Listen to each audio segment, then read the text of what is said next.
सुसमाचारको वचनहरू बाँड्न चाहन्छु। सुसमाचार सम्बन्धी व्यवहारिक कुराहरू छन् अनि हामी त्यहाँबाट हेर्नेछौँ। मत्ती 13 अध्यायको 18 देखि 23 पदहरू तपाईले पल्टाउन सक्नुहुन्छ। मत्ती 13 अध्यायको 18 देखि 23 पदहरू हामी त्यहाँबाट हेर्नेछौँ।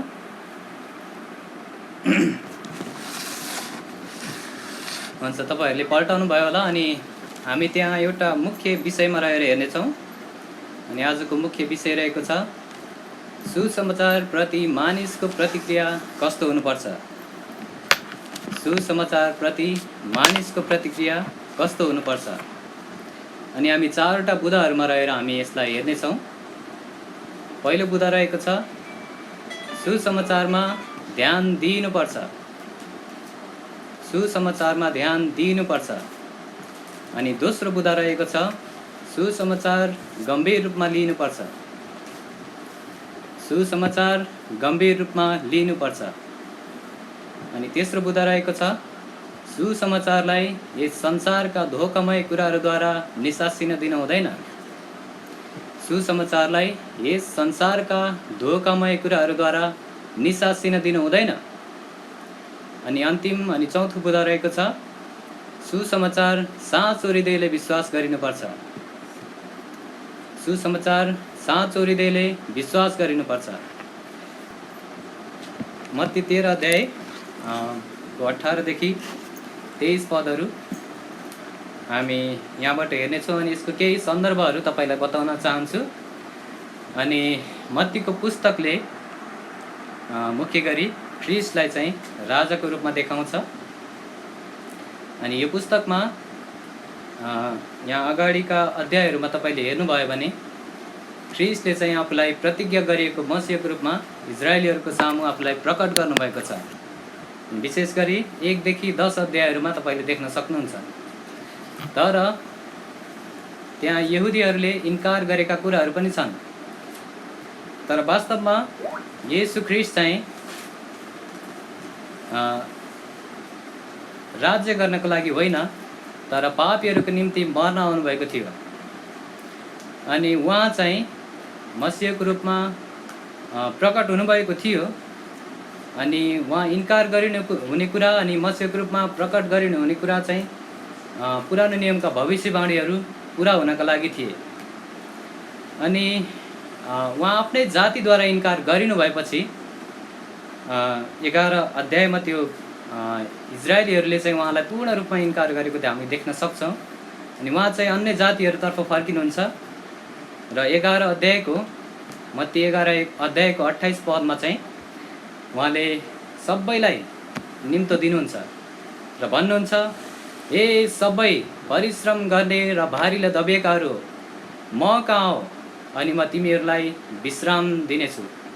अनि त्यसपछि उहाँले चाहिँ 13 अध्यायमा आएर स्वर्गका राज्यका रहस्यहरू बताउन थाल्नुहुन्छ। अनि रहस्यहरू भन्नाले यी कुराहरू हुन् जो चाहिँ पुरानो नियमको समयमा प्रकट गरिएको थिएन, लुकाइएको थियो। अनि नयाँ नियमको समय आएर यो प्रकट गरिएको छ। अर्थात् यी कुराहरू चाहिँ ख्रिस्टको पहिलो आगमन र ख्रिस्टको दोस्रो आगमनको बिचमा हुने कुराहरू हुन्। अर्थात् मण्डली युगमा हुने कुराहरू यहाँ प्रभुले चाहिँ बताउनु भएको छ। आउनुहोस् हामी यो खण्डलाई पढौँ अनि त्यसपछि हामी बुँदाहरूमा अघि बढ्नेछौँ। मत्ती 13को 18 देखि 23 पदहरू। यसकारण तिमीहरूले बिउ छर्नेको दृष्टान्त सुन। जब कसैले राज्यको वचन सुन्छ तर त्यसलाई बुझ्दैन, तब त्यो दुष्ट आउँछ र जे कुरा उसको हृदयमा छरिएको थियो सो खोसेर लैजान्छ। यो उही हो जो बाटोतिर छरिएको थियो। तर ढुङ्गेनी जमिनहरूमा छरिएको चाहिँ यो हो जसले वचन सुन्छ र तुरुन्तै आनन्दपूर्वक त्यसलाई ग्रहण गर्छ। तर आफूमा जरा नभएको हुनाले त्यो केही समयसम्म मात्र रहन्छ। किनकि वचनको कारणले जब कष्ट वा खेदो आइपर्छ तब तुरुन्तै त्यसले ठेस खाइहाल्छ। अनि काँडाहरूको बिचमा छरिएको चाहिँ यो हो जसले वचन सुन्छ अनि यस संसारको फिक्री र धन सम्पत्तिको धोकाले वचनलाई निसस्याइदिन्छ र यो फलहीन बन्छ। तर असल जमिनमाथि छरिएको चाहिँ यो हो, जसले वचन सुन्छ र त्यसलाई बुझ्छ, त्यसैले फल फलाउँछ। अनि कसैले 100, कसैले 60 र कसैले 30 गुणा फल फलाउँछ। अनि हामीले मत्ती 13 को 1 देखि 9 पदहरू पनि पढ्न सक्थ्यौँ, तर समयको कारणले हामी ती पढ्ने छैनौँ। हामी बुँदाहरूमा जानुभन्दा अगाडि म तपाईँहरूलाई भन्न चाहन्छु, जसले मुक्ति पाउनु भएको छैन, यी वचनहरूमा गम्भीर रूपमा ध्यान दिनुहोस् अनि आफूलाई यी वचनहरूद्वारा जाँच्नु भएको होस् अनि आफ्नो विषयमा चाहिँ गम्भीर भएर सोच्नुहोस्। अनि तपाईँहरूले आफूलाई ठिक ठाउँमा भएको पाउनु भएन भने आजै तपाईँहरू प्रभु येशू कहाँ फर्कनुहोस्, पश्चाताप गर्नुहोस् र साँचो हृदयले प्रभु येशूलाई विश्वास गर्नुभएको होस्। आउनुहोस् हामी बुँदाहरूमा अघि बढौँ। पहिलो बुँदा रहेको छ, सुसमाचारमा ध्यान दिनुपर्छ। अनि यो चाहिँ हामी 18 देखि 19 पदमा भएर हेर्नेछौँ। यो चाहिँ बाटोको किनारको जमिनको विषयमा हो। अनि यहाँ तपाईँहरूले देख्नुहुन्छ प्रभु येशू चाहिँ यहाँ बोल्दै हुनुहुन्छ र बिउ छर्नेको दृष्टान्तको अर्थ चाहिँ यहाँ खुलाउँदै हुनुहुन्छ। अनि यहाँ तपाईँहरूले देख्न सक्नुहुन्छ कि बिउ चाहिँ परमेश्वरको वचन हो। अनि लुकाको पुस्तकमा हेर्नुभयो भने त्यहाँ बिउ चाहिँ परमेश्वरको वचन हो भनेर भनिएको छ। अनि जमिनले चाहिँ हृदयलाई जनाउँछ। अनि प्रभुले चाहिँ यहाँ यस्तो खालको व्यक्तिको विषयमा बताउनु भएको छ जसले वचन सुनेको छ। यहाँ भनिएको छ, जब कसैले राज्यको वचन सुन्छ अनि उसको हृदयमा चाहिँ वचन छरिएको छ। तर विचार गरौँ यहाँ कि उसले वचन सुनेको छ तर उसको हृदयबाट चाहिँ कति सजिलै र कति छिट्टो वचन खोसेर लगेको छ। याद गरौँ कि यो हृदय, यो जमिन चाहिँ बाटोको किनारको जमिन हो। अनि तपाईँहरूलाई थाहा छ बाटोको किनारको जमिन चाहिँ कडा हुन्छ। अनि यसमा बिउ छरियो भने बिउ चाहिँ यो जमिनभित्र छिर्न सक्दैन अनि तुरुन्तै चराहरूले आएर त्यसलाई टिपेर लैजान्छन्। अनि अर्को शब्द हामी हेरौँ यहाँ 19 पदमा, जब कसैले राज्यको वचन सुन्छ तर त्यसलाई बुझ्दैन। यो जमिन चाहिँ यस्तो खालको जमिन हो जसले वचन सुन्न त सुन्छ तर बुझ्दैन। अनि वास्तवमा यस्तो खालको हृदय भएको व्यक्तिले वचन बुझ्नलाई मन पनि लगाउँदैन। उसको हृदय वचनप्रति कडा छ अनि उसले वचन लिन र बुझ्न सक्दैन। अनि शैतान पनि त्यहाँ छ, शत्रु, जसले वचन नसुनोस् र नबुझोस् र विश्वास नगरोस् भनेर वचन उसको हृदयबाट खोसेर लैजान्छ। अनि यहाँ शैतानलाई चाहिँ दुष्ट भनिएको छ। अनि लुका 4 को 15 मा तपाईँले हेर्नुभयो भने ऊ तुरुन्तै आउँछ भनिएको छ। अनि ऊ ज्यादै र व्यस्त छ, ज्यादै सक्रिय र व्यस्त छ आफ्नो काममा। तपाईँहरूले विश्वास नगरेको, सुसमाचार नबुझेको चाहन्छौ। तर याद गर्नुहोस् शैतानले उसको हृदयबाट वचन खोसेर लैजान्छ जसले विश्वास गर्न चाहँदैनन्। दोस्रो कोरिन्थी 4 को 4 मा हामी पढ्छौँ कि शैतानले चाहिँ विश्वास नगर्नेहरूका मनहरूलाई अन्धा पारेको छ। उसले ती व्यक्तिहरूको मन अन्धो पार्छ जसले विश्वास गर्न रोज्दैनन्। शैतान चाहिँ परमेश्वर र मानिस दुवैको शत्रु हो। यसकारण तपाईँहरूले पनि जसले वचनहरू सुनिरहनु भएको छ साह्रै ध्यान दिनुहोस् र आफ्नो हृदय चाहिँ वचनहरूमा लगाउनु भएको होस्। अनि प्रचार गरिएका कुराहरूमा ध्यान दिनुहोस् अनि मन लगाउनुहोस्। आफ्नो हृदयभित्र चाहिँ परमेश्वरको वचन छिर्न दिनुहोस्। अनि असल जमिन अनि जमिनभित्र भएको बिउलाई चाहिँ चराले टिपेर लैजान सक्दैन। त्यसै गरी तपाईँहरूले पनि वचनहरू चाहिँ हृदयभित्र छिर्न दिनुभयो भने त्यो वचन चाहिँ दुष्टले खोसेर लैजान सक्ने छैन। आफ्नो हृदय चाहिँ त्यो बाटोको किनारको जमिन चाहिँ कडा नबनाउनु भएको होस् भन्ने म चाहन्छु। अनि प्रभुले पनि त्यस्तै चाहनुहुन्छ। परमेश्वरको वचनले कडा र घमण्ड भएको हृदयलाई चाहिँ त्यो हृदयमा चाहिँ परमेश्वरको वचनले फल फलाउन सक्दैन। यसैले प्रियहरू, जसले मुक्ति पाउनु भएको छैन, तपाईँहरूले सुसमाचार बुझ्नलाई ध्यान दिनुपर्छ, आफ्नो मन लगाउनुपर्छ। अनि सुसमाचार नबुझिकन तपाईँहरूले मुक्ति पाउन सक्नुहुन्न, किनकि सुसमाचारमा नै मुक्तिका निम्ति परमेश्वरको सामर्थ्य छ। अनि यो बुझ्नका लागि सरल छ एकदम। एउटा बालकले पनि सुसमाचार बुझ्न सक्छ र मुक्ति पाउन सक्छ।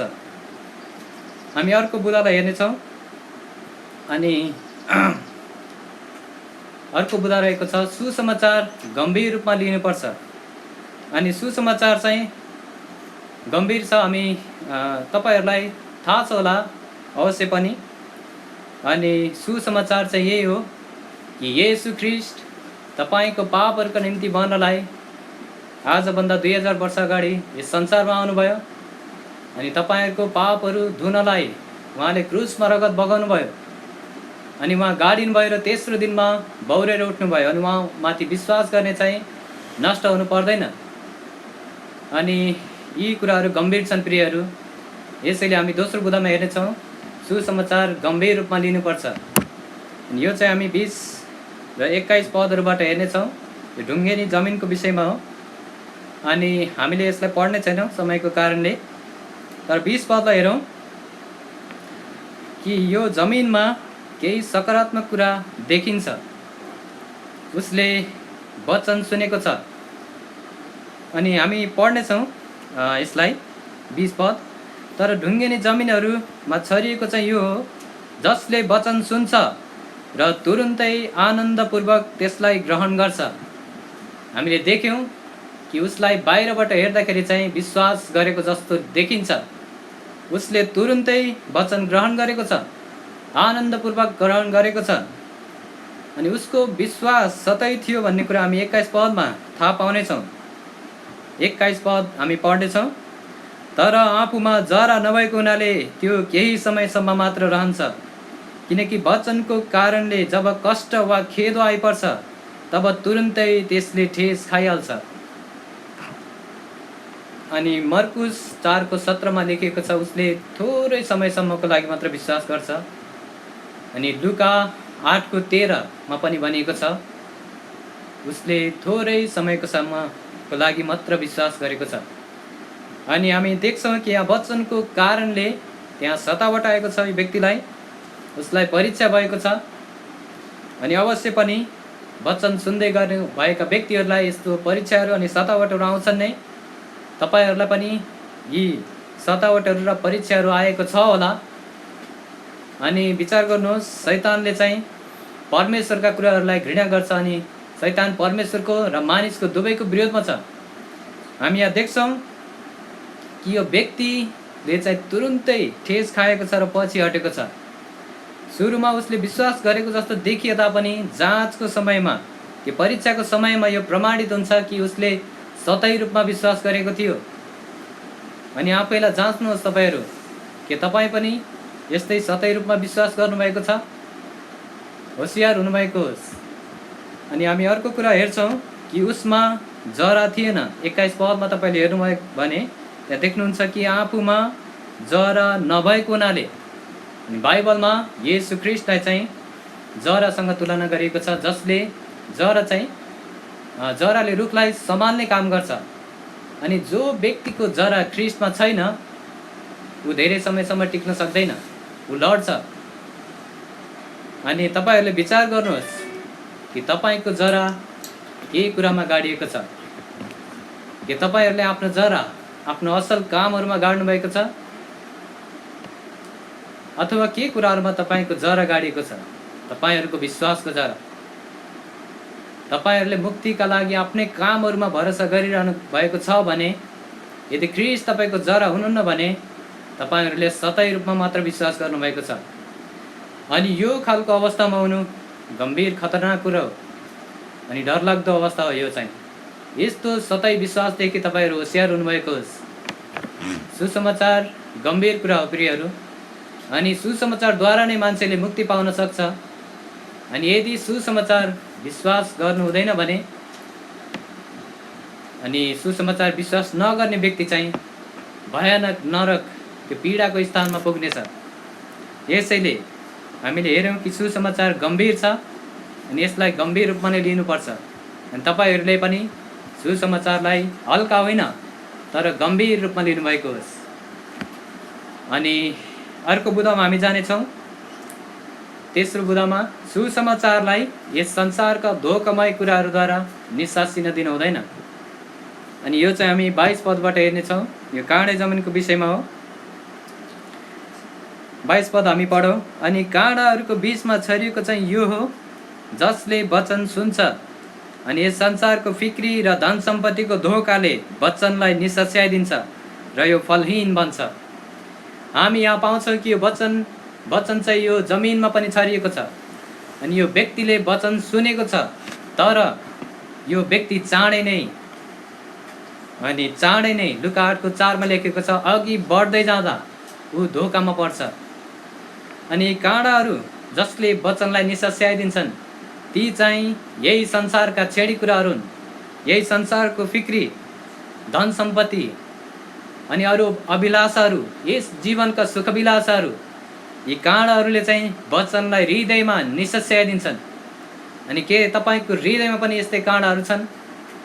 सोच्नुहोस् प्रियहरू, विचार गर्नुहोस्, कस्तो काँडाहरू छन् तपाईँको हृदयमा? कुन कुराले तपाईँको हृदयमा वचनलाई फल फलाउनबाट रोकिरहनु भएको छ? अनि कुन कुराको कारणले तपाईँहरू विश्वास गर्नबाट रोकिनु भएको छ? अनि यी कुराहरूले तपाईँलाई क्षणिक सन्तुष्टि दिन सक्लान्, तर यी कुराहरू नष्ट भइजाने कुरा हुन्। अनि यी कुराहरूलाई चाहिँ तपाईँको हृदयमा बढ्न दिनु चाहिँ मूर्खता हो। अनि प्रभु येशूले चाहिँ मर्कुस 9:36मा भन्नुभयो, किनकि मानिसले सारा संसार प्राप्त गरे तापनि आफ्नो आत्मा चाहिँ गुमायो भने त्यसलाई के फाइदा हुनेछ र? तपाईँको हृदयमा यी काँडाहरू छ भने होसियार हुनुहोस्, तपाईँ नष्ट हुनुहुनेछ। सुसमाचार सुन्दै गरेका व्यक्तिहरू धेरै यस्तो परीक्षामा पर्छन्। अनि एउटा व्यक्तिले रोज्नुपर्ने हुन्छ कि त प्रभुलाई कि नष्ट भइजाने कुराहरूलाई। अनि दुःख लाग्दो कुरा छ कि धेरैले विश्वास गर्न रोज्दैनन्। उनीहरू आफ्नै अभिलाषा पुरा गरेर जिउन खोज्छन्, प्रभु येशूलाई आफ्नो मालिक बनाउन चाहँदैनन्। यी व्यक्तिहरूको विषयमा यहाँ भनिएको छ कि यिनीहरू धोकामा परेका छन्। यी व्यक्तिहरूको सोचाइमा चाहिँ ती काँडाहरू नै प्रभुको महिमित वचनभन्दा महत्त्वपूर्ण देखा पर्छन्।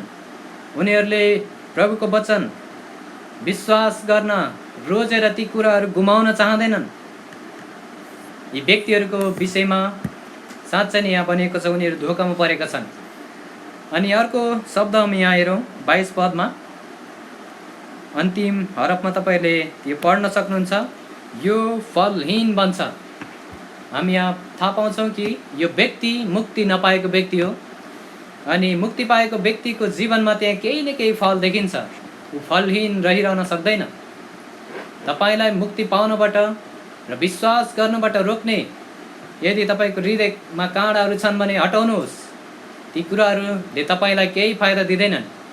ती कुराहरूले वास्तवमा तपाईँलाई नरकमा पुर्याउँछन्। क्षणिक कुराहरूलाई होइन, तर अनन्त कुराहरूलाई रोज्नु भएको होस्। अनि प्रभु येशूलाई आफ्नो मालिक बनाउन रोज्नु भएको होस्, ती धोका दिने काँडाहरूलाई होइन।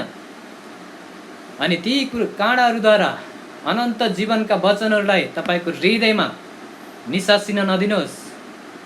हामी अर्को बुँदामा जानेछौँ, चौथो बुँदा अनि अन्तिम बुँदामा हामी हेर्नेछौँ, सुसमाचार साँचो हृदयले विश्वास गरिनुपर्छ। अनि हामी यो चाहिँ 23 पदबाट हेर्नेछौँ। यो चाहिँ असल जमिनको विषयमा हो। हामी 23 पद पढौँ। तर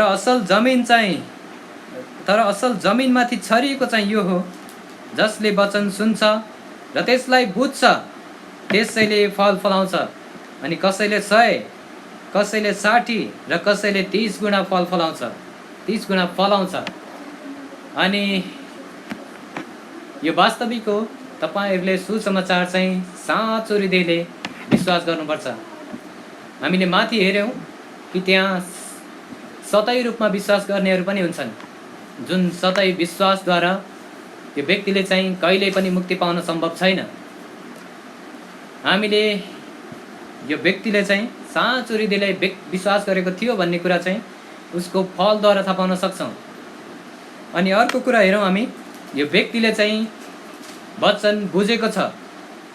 अरू जमिनहरूमा चाहिँ यो व्यक्तिको हृदयमा पनि वचन छरिएको थियो, तर यो व्यक्तिले चाहिँ वचन बुझेको छ। अनि हामीले त्यो बाटोको किनारमा भएको जमिनको विषयमा हेऱ्यौँ, त्यो व्यक्तिले चाहिँ वचन बुझेको छैन। अनि हामीले विस्तृत रूपमा हेर्दाखेरि त्यहाँ थाहा पायौँ कि त्यो व्यक्तिले चाहिँ वचन बुझ्नलाई मन लगाएको थिएन, बुझ्न चाहेको पनि थिएन।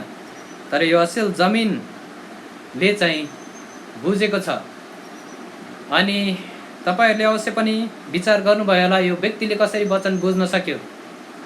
यो जमिन चाहिँ त्यो बाटोको किनारमा भएको जमिन जस्तो होइन, जसको हृदय चाहिँ वचनप्रति कडा हुन्छ, जसले सुसमाचारमा ध्यान दिँदैन, बुझ्न मन लगाउँदैन अनि बुझ्ने इच्छा पनि गर्दैन। अनि यो जमिन चाहिँ त्यो जमिन जस्तो पनि होइन, जसले सतै रूपमा मात्र वचनलाई लिन्छ, सतै रूपमा मात्र विश्वास गर्छ। अनि त्यो जमिन जस्तो पनि होइन यो जमिन, जसले आफ्नै अभिलाषाहरूद्वारा वचनलाई हृदयमा निसासिन दिन्छ। अनि विचार गर्नुहोस् प्रियहरू, के तपाईँ पनि यस्तै हुनुहुन्छ? मलाई लाग्छ तपाईँहरू कतिजना यस्तै हुनुहुन्छ। अनि यस्तो हुनु कति डरलाग्दो कुरा हो। तर यो जमिन चाहिँ यस्तो जमिन हो जसले चाहिँ वचनलाई भलो र असल हृदयमा सम्हालिराख्छन् अनि वचनलाई ठिक हृदयले ग्रहण गर्छन्। यो व्यक्ति परमेश्वरको महिमित सुसमाचारप्रति ठिक प्रतिक्रिया दिने व्यक्ति हो। अवश्य पनि यसरी अघि बढ्न चाहने व्यक्तिहरूलाई सतावटहरू आउँछन् नै, तर यो व्यक्तिले चाहिँ धीरज धरेको छ।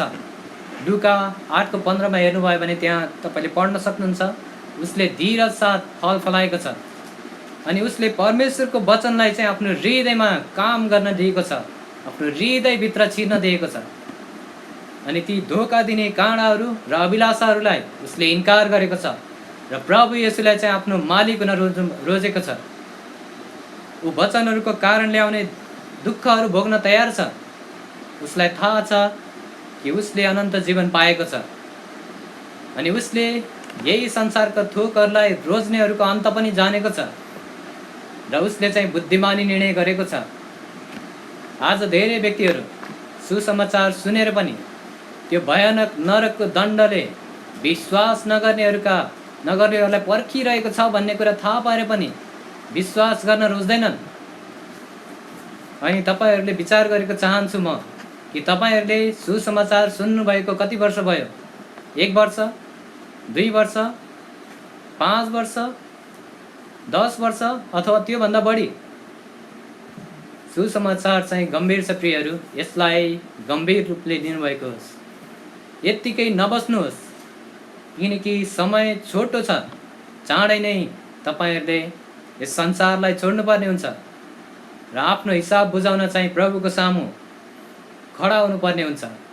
के तपाईँले यस कुरालाई गम्भीर रूपमा सोच्नु भएको छ? तपाईँको मृत्युको विषयमा गम्भीर रूपमा सोच्नु भएको होस्। समयलाई खेर नफाल्नुहोस् प्रियहरू। अनि सुसमाचार बुझ्नलाई आफ्नो मन लगाउनुहोस्। सहायता माग्नुहोस् नजिकैको प्रभुलाई चिन्ने विश्वासीसँग। प्रभुले तपाईँहरूप्रति धेरै धीरज धर्नुभएको छ।